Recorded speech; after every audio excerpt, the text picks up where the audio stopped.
ಆಕಾಶವಾಣಿ ಪ್ರದೇಶ ಸಮಾಚಾರ ಓದುತ್ತಿರುವವರು ಶಾಂತಲಾ ಜಯಪ್ರಕಾಶ್. ಮುಖ್ಯಾಂಶಗಳು: ವಿವಿಧ ಇಲಾಖೆಗಳೊಂದಿಗೆ ಮುಖ್ಯಮಂತ್ರಿ ಬಜೆಟ್ ಪೂರ್ವ ಸಭೆ. ಮಹಿಳಾ ಮತ್ತು ಮಕ್ಕಳ ಅಭಿವೃದ್ಧಿ ಇಲಾಖೆಯಿಂದ ಲಿಂಗತ್ವ ಅಲ್ಪಸಂಖ್ಯಾತರ ಸಮೀಕ್ಷಾ ವರದಿ ಸಲ್ಲಿಕೆ. ಅಬಕಾರಿ ಸನ್ನದ್ದು ನೀಡುವಲ್ಲಿ ಇಲಾಖೆಯಿಂದ ಹಲವಾರು ಸುಧಾರಣಾ ಕ್ರಮ. ಸಚಿವ ಆರ್.ಬಿ. ತಿಮ್ಮಾಪುರ. ಬೆಂಗಳೂರಿನಲ್ಲಿಂದು ಕೆಎಸ್ಡಿಎಲ್ನಿಂದ ಮೈಸೂರು ಸ್ಯಾಂಡಲ್ ಸಾಬೂನಿನ ನವೀಕರಿಸಿದ ಗುರುತು ಅನಾವರಣ ಹಾಗೂ ಮಲೆ ಮಹದೇಶ್ವರ ಬೆಟ್ಟದಲ್ಲಿ ಶಿವರಾತ್ರಿ ಜಾತ್ರಾ ಮಹೋತ್ಸವಕ್ಕೆ ಸಿದ್ಧತೆ. ಜಿಲ್ಲಾಡಳಿತದಿಂದ ಜಾಗೃತಿ. ಮುಖ್ಯಮಂತ್ರಿ ಸಿದ್ದರಾಮಯ್ಯ ಅವರು ಇಂದು ಇಂಧನ, ಯೋಜನಾ ಇಲಾಖೆ, ಕಂದಾಯ ಇಲಾಖೆಯ ಸಚಿವರು ಹಾಗೂ ಅಧಿಕಾರಿಗಳೊಂದಿಗೆ ಪ್ರತ್ಯೇಕವಾಗಿ ಬಜೆಟ್ ಪೂರ್ವ ಸಮಾಲೋಚನೆ ನಡೆಸಿದರು. ಈ ಸಂದರ್ಭದಲ್ಲಿ ಸಚಿವರಾದ ಸುಧಾಕರ್, ಕೃಷ್ಣ ಬೈರೇಗೌಡ, ಲಕ್ಷ್ಮೀ ಹೆಬ್ಬಾಳ್ಕರ್ ಹಾಗೂ ಆಯಾ ಇಲಾಖೆಯ ಅಧಿಕಾರಿಗಳು ಉಪಸ್ಥಿತರಿದ್ದರು. ಇದೇ ವೇಳೆ ಮಹಿಳಾ ಮತ್ತು ಮಕ್ಕಳ ಅಭಿವೃದ್ಧಿ ಇಲಾಖೆ ಮತ್ತು ಕರ್ನಾಟಕ ರಾಜ್ಯ ಮಹಿಳಾ ಅಭಿವೃದ್ಧಿ ನಿಗಮ ನಡೆಸಿದ 2025-26ನೇ ಸಾಲಿನ ಲಿಂಗತ್ವ ಅಲ್ಪಸಂಖ್ಯಾತರ ಮೂಲ ಹಂತದ ಸಮೀಕ್ಷೆಯ ವರದಿಯನ್ನು ಸಚಿವರಾದ ಲಕ್ಷ್ಮೀ ಹೆಬ್ಬಾಳ್ಕರ್ ಮುಖ್ಯಮಂತ್ರಿ ಸಿದ್ದರಾಮಯ್ಯ ಅವರಿಗೆ ಸಲ್ಲಿಸಿದ್ದಾರೆ. ಮದ್ಯ ಮಾರಾಟ ಸನ್ನದು ನೀಡುವಲ್ಲಿ ಲಂಚ ಪಡೆಯಲು ಅಧಿಕಾರಿಗಳು ತಮ್ಮ ಹೆಸರು ದುರುಪಯೋಗಪಡಿಸಿಕೊಂಡಿದ್ದಾರೆ ಎಂದು ಅಬಕಾರಿ ಸಚಿವ ಆರ್.ಬಿ. ತಿಮ್ಮಾಪುರ ತಿಳಿಸಿದ್ದಾರೆ. ವಿಧಾನಸೌಧದಲ್ಲಿಂದು ಇಲಾಖಾ ಪ್ರಗತಿ ಪರಿಶೀಲನಾ ಸಭೆಯ ಬಳಿಕ ಸುದ್ದಿಗಾರರೊಂದಿಗೆ ಮಾತನಾಡಿದ ಅವರು, ಎಲ್ಲ ಆರೋಪಗಳು ಸುಳ್ಳು ಎಂದು ತಿಳಿಸಿದ್ದಾರೆ. ಸನ್ನದು ನೀಡುವಲ್ಲಿ ಮತ್ತು ನವೀಕರಣದಲ್ಲಿ ಹಲವಾರು ಸುಧಾರಣಾ ಕ್ರಮಗಳನ್ನು ತರಲಾಗಿದ್ದು, ಇದರಿಂದ ಹಲವರಿಗೆ ತೊಂದರೆಯಾಗಿದೆ. ಹೀಗಾಗಿ ಈ ಆರೋಪ ಮಾಡಲಾಗುತ್ತಿದೆ ಎಂದು ದೂರಿದ್ದಾರೆ. ರಾಜ್ಯದಲ್ಲಿ ಗೋವಾ ಮದ್ಯ ತಡೆಗಟ್ಟುವ ಬಗ್ಗೆಯೂ ಚರ್ಚೆ ನಡೆಸಲಾಗಿದ್ದು, ಈ ವರ್ಷ 40,000 ಕೋಟಿ ರೂಪಾಯಿ ಆದಾಯ ನಿರೀಕ್ಷಿಸಲಾಗಿದೆ ಎಂದು ಹೇಳಿದ್ದಾರೆ. ಸರ್ಕಾರಿ ಸ್ವಾಮ್ಯದ ಕರ್ನಾಟಕ ಸಾಬೂನು ಮತ್ತು ಮಾರ್ಜಕಗಳ ನಿಯಮಿತ ಕೆಎಸ್ಡಿಎಲ್ ತಯಾರಿಸುವ ಉತ್ಪನ್ನಗಳ ಮಾರುಕಟ್ಟೆ ಬಲವರ್ಧನೆಯ ಅಂಗವಾಗಿ ಖ್ಯಾತ ಬಹುಭಾಷಾ ನಟಿ ತಮನ್ನಾ ಭಾಟಿಯಾ ಅವರನ್ನು 2 ವರ್ಷಗಳ ಅವಧಿಗೆ ಪ್ರಚಾರ ರಾಯಭಾರಿಯನ್ನಾಗಿ ನೇಮಿಸಿಕೊಳ್ಳಲಾಗಿದೆ. ಬೆಂಗಳೂರಿನಲ್ಲಿಂದು ನಡೆದ ಸಮಾರಂಭದಲ್ಲಿ ಮೈಸೂರು ಸ್ಯಾಂಡಲ್ ಸೋಪ್ನ ನವೀಕರಿಸಿದ ಗುರುತನ್ನು ಅನಾವರಣಗೊಳಿಸಲಾಯಿತು. ಇದೇ ವೇಳೆ ರಾಯಭಾರಿ ತಮನ್ನಾ ಭಾಟಿಯಾ ಅವರನ್ನು ಪರಿಚಯಿಸಲಾಯಿತು. ತನ್ನ ಉತ್ಪಾದನಾ ಘಟಕಗಳನ್ನು ಹೆಚ್ಚಿಸಲು ಕರ್ನಾಟಕ ಸಾಬೂನು ಮತ್ತು ಮಾರ್ಜಕಗಳ ನಿಯಮಿತವು ವಿಜಯಪುರ ಮತ್ತು ಡಾಬಸ್ಪೇಟೆ ಕೈಗಾರಿಕಾ ಪ್ರದೇಶಗಳಲ್ಲಿ ಸದ್ಯದಲ್ಲೇ ಘಟಕಗಳು ಆರಂಭಗೊಳಿಸಲಿವೆ. ಕೈಗಾರಿಕೋದ್ಯಮಿ ಸಿಜೆ ರಾಯ್ ಆತ್ಮಹತ್ಯೆಗೆ ಸಂಬಂಧಿಸಿದಂತೆ ಎಸ್ಐಟಿ ಅಧಿಕಾರಿಗಳು ದುಬೈನಲ್ಲೂ ಮಾಹಿತಿ ಸಂಗ್ರಹಿಸುತ್ತಿದ್ದಾರೆ ಎಂದು ಗೃಹ ಸಚಿವ ಡಾ. ಜಿ. ಪರಮೇಶ್ವರ್ ತಿಳಿಸಿದ್ದಾರೆ.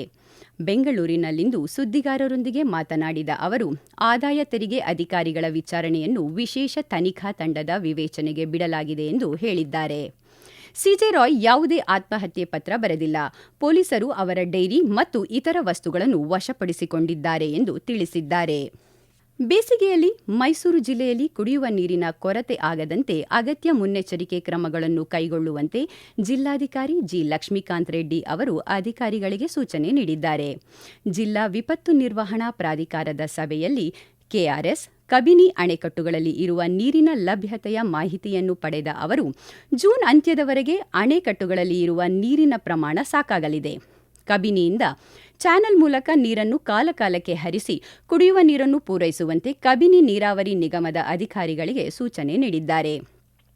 ಚಾಮುಂಡಿ ಬೆಟ್ಟದಲ್ಲಿ ಕಾಡ್ಗಿಚ್ಚು ಸಂಭವಿಸದಂತೆ ಅಗತ್ಯ ಮುನ್ನೆಚ್ಚರಿಕೆ ಕ್ರಮಗಳನ್ನು ಕೈಗೊಳ್ಳುವಂತೆ ಅಧಿಕಾರಿಗಳಿಗೆ ತಿಳಿಸಿದ್ದಾರೆ.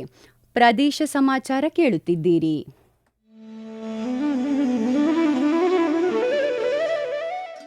ನಿಮಗೆ ವರದಿಗಾರಿಕೆಯ ಕೌಶಲ್ಯವಿದೆಯೇ?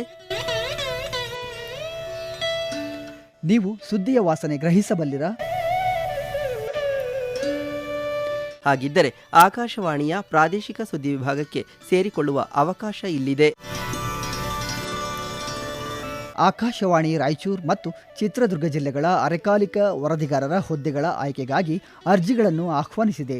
ಅರ್ಜಿ ಸಲ್ಲಿಸಲು ಫೆಬ್ರವರಿ 28, 2026 ಕೊನೆಯ ದಿನವಾಗಿದೆ. ಹೆಚ್ಚಿನ ವಿವರಗಳಿಗೆ ನಮ್ಮ ಫೇಸ್ಬುಕ್ ಪೇಜ್ ಆಕಾಶವಾಣಿ ವಾರ್ತೆ ಕನ್ನಡ ಅಥವಾ ಎಕ್ಸ್ ಖಾತೆ ಮತ್ತು ಇನ್ಸ್ಟಾಗ್ರಾಂ ಖಾತೆ ಆಕಾಶವಾಣಿ ನ್ಯೂಸ್ ಕನ್ನಡವನ್ನು ಸಂಪರ್ಕಿಸಬಹುದು.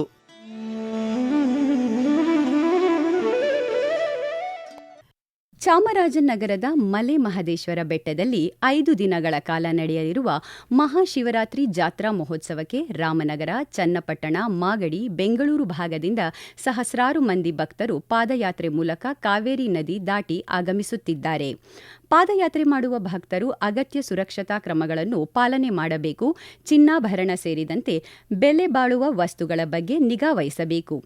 ಇದನ್ನು ಸೇರಿದಂತೆ ಸುರಕ್ಷತಾ ಕ್ರಮಗಳ ಬಗ್ಗೆ ಜಿಲ್ಲಾಡಳಿತ ಜಾಗೃತಿ ಮೂಡಿಸುತ್ತಿದೆ. ಇದೇ 13ರ ಬೆಳಿಗ್ಗೆ 6 ಗಂಟೆಯಿಂದ ಇದೇ 18ರ ಸಂಜೆ 6 ಗಂಟೆಯವರೆಗೆ ಮಲೆ ಮಹದೇಶ್ವರ ಬೆಟ್ಟಕ್ಕೆ ದ್ವಿಚಕ್ರ, ತ್ರಿಚಕ್ರ ವಾಹನಗಳ ಸಂಚಾರಕ್ಕೆ ನಿರ್ಬಂಧ ವಿಧಿಸಿದೆ ಎಂದು ಜಿಲ್ಲಾಧಿಕಾರಿ ಶ್ರೀರೂಪ ಆದೇಶ ನೀಡಿದ್ದಾರೆ. ಬೆಂಗಳೂರಿನಲ್ಲಿರುವ ಕೇಂದ್ರ ಸರ್ಕಾರದ ಹೋಟೆಲ್ ಮ್ಯಾನೇಜ್ಮೆಂಟ್ ಇನ್ಸ್ಟಿಟ್ಯೂಟ್ನ ಸ್ನಾತಕೋತ್ತರ ಪದವಿ ಮತ್ತು ಪದವಿ ಪ್ರಮಾಣ ಪತ್ರಗಳನ್ನು ಮುಂದಿನ ದಿನಗಳಲ್ಲಿ ಜವಾಹರಲಾಲ್ ನೆಹರು ವಿಶ್ವವಿದ್ಯಾಲಯ ನೀಡಲಿದೆ ಎಂದು ಪ್ರಾಂಶುಪಾಲ ಡಿ. ವೆಂಕಟೇಶನ್ ತಿಳಿಸಿದ್ದಾರೆ. ಬೆಂಗಳೂರಿನಲ್ಲಿಂದು ಮಾತನಾಡಿದ ಅವರು, ಈ ಹಿಂದೆ ಇಗ್ನೋ ವಿಶ್ವವಿದ್ಯಾಲಯ ಪದವಿ ಪ್ರಮಾಣ ಪತ್ರಗಳನ್ನು ನೀಡುತ್ತಿತ್ತು. ಇನ್ನು ಮುಂದೆ ಜೆಎಸ್ಯು ಪದವಿ, ಸ್ನಾತಕೋತ್ತರಗಳ ಜೊತೆ ವಿಶೇಷ ಡಿಪ್ಲೊಮೊ ಮತ್ತು ಅಲ್ಪಾವಧಿಯ ಪ್ರಮಾಣ ಪತ್ರ ಕೋರ್ಸ್ಗಳನ್ನು ನಡೆಸಲಿದೆ ಎಂದು ಹೇಳಿದ್ದಾರೆ. ಇದೇ ವೇಳೆ ಮಾತನಾಡಿದ ಹೋಟೆಲ್ ಮ್ಯಾನೇಜ್ಮೆಂಟ್ ವಿಭಾಗದ ಮುಖ್ಯಸ್ಥರಾದ ಪ್ರಮೋದ್ ನಾಯಕ್, ಐಎಚ್ಎಂ ಬೆಂಗಳೂರು ಕನಿಷ್ಠ ಶುಲ್ಕವನ್ನು ವಿಧಿಸುವುದಲ್ಲದೆ ಪ್ರತಿಷ್ಠಿತ ರಾಷ್ಟ್ರೀಯ ಹಾಗೂ ಅಂತಾರಾಷ್ಟ್ರೀಯ ಸಂಸ್ಥೆಗಳಲ್ಲಿ ಉದ್ಯೋಗ ನಿಯೋಜನೆ ಮಾಡಲಿದೆ ಎಂದು ಮಾಹಿತಿ ನೀಡಿದ್ದಾರೆ. ಇನ್ಸ್ಟಿಟ್ಯೂಟ್ ಆಫ್ ಹೋಟೆಲ್ ಮ್ಯಾನೇಜ್ಮೆಂಟ್ ಅಲ್ಲಿ ಡಿಗ್ರಿ ಸಿಕ್ಕಿತು ನಿಮಗೆ ಜವಾಹರ್ಲಾಲ್ ನೆಹರು ಯೂನಿವರ್ಸಿಟಿ ಕಡೆ ಅಂತ. It is an internationally recognised degree programme. ಅದಾದಮೇಲೆ MSc ನೀವು ಮಾಡ್ಬೋದು. ಅದು ಬಿಟ್ಟು ಡಿಪ್ಲೊಮಾ ಕೋರ್ಸಸ್ಸು ಮತ್ತು ಸ್ಕಿಲ್ ಡೆವಲಪ್ಮೆಂಟ್ ಕೋರ್ಸಸ್ಗೆ ಬಗ್ಗೆನೂ ಇಲ್ಲಿ ವ್ಯವಸ್ಥೆ ಇದೆ. ಅದು ಬೇಕಂದರೆ ಡೈರೆಕ್ಟಲಿ ಕಾಲೇಜಲ್ಲಿ ಅಡ್ಮಿಷನ್ ಬಗ್ಗೆ ಬಂದರೆ ಇಲ್ಲಿ ಫಾರ್ಮ್ಸ್ ಕೊಡ್ತೀವಿ. ಫಾರ್ಮ್ಸಲ್ಲಿ ಅಪ್ಲೈ ಮಾಡಿಬಿಟ್ಟು ವಿತ್ ಸಫಿಷಿಯಂಟ್ ರಿಸರ್ವೇಷನ್ಸು ನಾವು ಅಡ್ಮಿಷನ್ಸ್ ತಗೋತೀವಿ. ಪ್ಲೇಸ್ಮೆಂಟ್ಸ್ ಬಗ್ಗೆ 100% ಪ್ಲೇಸ್ಮೆಂಟ್ಸು ಸುಮಾರು ವರ್ಷ ಅಂತ ಇಲ್ಲಿ ಇದ್ದಾವೆ. ರಾಜ್ಯ ಸರ್ಕಾರ ಜಾರಿಗೊಳಿಸಿರುವ ಪಂಚ ಗ್ಯಾರಂಟಿ ಯೋಜನೆಗಳೊಂದಿಗೆ ಗ್ರಾಮೀಣ ಭಾಗಗಳಲ್ಲಿ ಮೂಲಸೌಕರ್ಯ ವೃದ್ಧಿಗೆ ಅಗತ್ಯ ಕ್ರಮಗಳನ್ನು ಕೈಗೊಳ್ಳಲಾಗುತ್ತಿದೆ. ವಿಶೇಷವಾಗಿ ಗ್ರಾಮೀಣ ರಸ್ತೆ ನಿರ್ಮಾಣಕ್ಕೆ ಆದ್ಯತೆ ನೀಡಲಾಗಿದೆ ಎಂದು ಯಾದಗಿರಿ ಜಿಲ್ಲಾ ಉಸ್ತುವಾರಿ ಸಚಿವ ಶರಣಬಸಪ್ಪ ದರ್ಶನಾಪುರ ತಿಳಿಸಿದ್ದಾರೆ. ಕ್ಷೇತ್ರದ 7 ಗ್ರಾಮ ಪಂಚಾಯಿತಿಗಳಿಗೆ ಸ್ವಂತ ಕಚೇರಿ ಕಟ್ಟಡ ನಿರ್ಮಾಣಕ್ಕಾಗಿ ಅನುದಾನ ಒದಗಿಸಲಾಗಿದ್ದು, ಕಾಮಗಾರಿಗಳು ಪ್ರಗತಿಯಲ್ಲಿವೆ ಎಂದು ಹೇಳಿದ್ದಾರೆ. ಅಧಿಕಾರಿಗಳು ಕೆರೆ ಒತ್ತುವರಿಯನ್ನು ತೆರವುಗೊಳಿಸಬೇಕು. ತೆರವುಗೊಳಿಸಿದ ಕೆರೆಗಳನ್ನು ಮತ್ತೆ ಒತ್ತುವರಿ ಮಾಡದಂತೆ ಸಂರಕ್ಷಣೆ ಮಾಡಬೇಕು ಎಂದು ಮಂಡ್ಯ ಜಿಲ್ಲಾಧಿಕಾರಿ ಡಾ. ಕುಮಾರ್ ತಿಳಿಸಿದ್ದಾರೆ.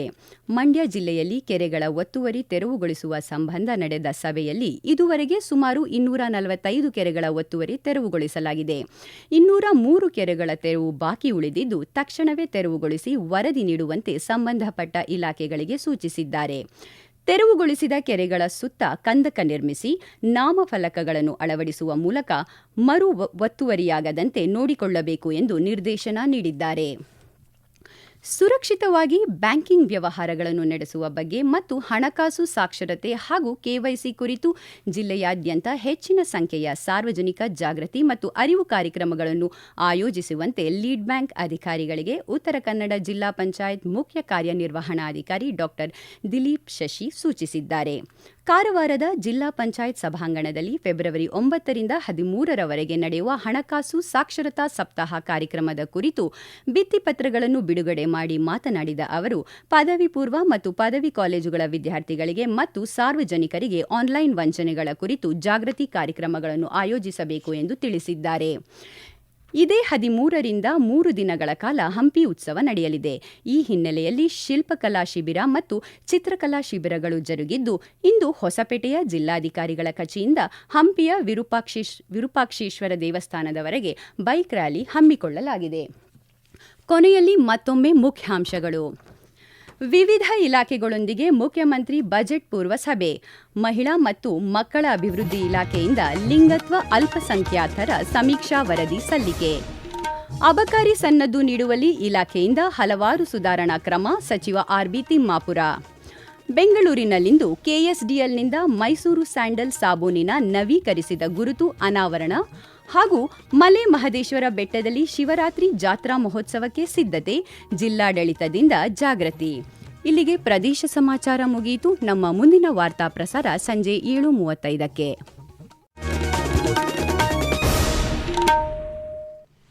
ಆಕಾಶವಾಣಿ